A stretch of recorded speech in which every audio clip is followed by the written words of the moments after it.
Hey, what's up guys, WRG here with another video, and today I just got these in. I wanted to show you guys, these are some Bakelite magazines for my AK, and probably some that I'll just keep as collectibles because they're in really good unissued condition, and I'm going to consider keeping them that way. Before, these weren't really viewed as collectibles, but now prices have been going up and they are viewed pretty much as collectibles.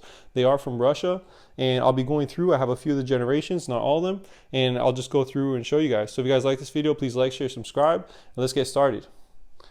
All right, so we'll start all the way here on the left. You can see the Tula star there. And you guys can see no ribbing here. So you could tell this is really a first generation. This didn't have the reinforced feed lips. And a lot of people refer to this as Bakelite, like the material, but it's actually not. It's a thermoset phenyl formaldehyde resin that's glass fiber reinforced. So looks pretty similar, but not exactly it. But pretty good condition. I'm really happy with these. They came pretty much like unissued. And I'm very happy with how they look. See if I can focus that for you guys. You can see that 3 there. So very historic and very cool magazines. They're very well built and they've been used to the 90s, maybe even up to today. So here's another first gen that I have. And yeah, I was really happy with how these came in. So these are lightweight, durable. They don't chip easily. They're actually 2 pieces made separately and epoxy together, as you guys can see down the middle. You can see this line here, how they're created. And they're just very good material. They don't bend or crack very easily. And you know, Russian military has used them for a long time. If you notice the colors of these, they pretty much vary from red to orange to brown tones. And you can see I have a little bit of a mix here, but honestly, they're not too much different. I have probably, this is my darkest and this is my lightest, so you guys can compare.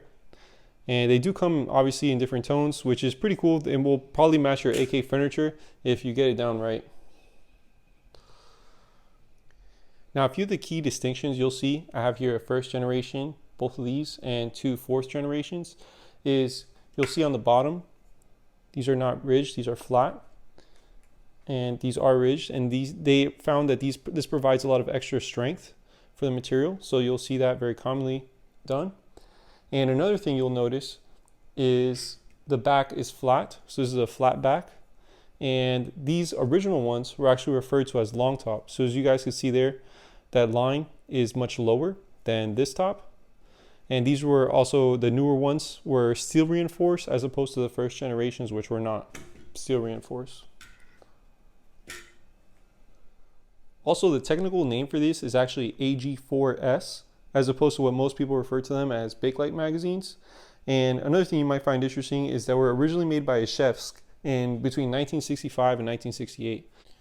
Now let's go from the 30 rounders that we have here to the 40 rounders. So these are the 40 rounders. As you can see, they have very similar features to the Gen 4s. So they are steel reinforced, and essentially the main difference is that they are longer. So, and you'll see also a ridge back here that you won't notice on these. It's more of a flat back. So these are pretty cool. Obviously production was stopped for these around the start of the AK-74. So these obviously were for the AKM. And then as they started going to the AK-74 in the 1980s, they kind of started slowing down production on these. But all around, these are awesome magazines. They look super cool on your AK. So I'm really happy to have them. Like I said, I'll probably collect some of them. I probably won't use them for everyday stuff. I do have my Arsenal mags, my Circle 10s that I really like to use. So those will probably be my more tactical type of magazines that I'll use. And these will just be a little bit more aesthetic and historical value. Okay, so that's it. I just wanted to share with you guys my magazines. Prices have been going up on these, so I've been kind of eyeballing them for a little bit. And it's definitely something that I feel like you could really invest in. They aren't producing more of these. They're collectible. They're from Russia. Things are getting a little bit more difficult to import into the United States. So pretty cool magazines for sure. I'm very happy I have them. And comment down below on what you guys think. Do you guys think they're worth the money? I would say one of these in today's market might be worth around 50, 60 bucks, especially in this condition, maybe even more, maybe like 70.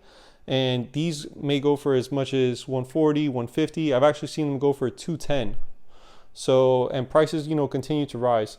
So let me know what you guys think about that down below. Please leave your comments down there. Please like, share, subscribe if you enjoyed. Thanks for watching, guys. And if there's anything more that you know about this magazine that I might not know, please leave it down in the comments below so we could all learn from each other. So thanks for watching. Appreciate the support. Like, share, sub. Check me out on Patreon, which is We Run Guns. and check me out on Mindset and Tactics, my B channel. Thanks for watching, guys. See you guys next time. WRG out. So I'm just going to give you guys some close-ups, you guys, if you want to check them out, if you're really interested.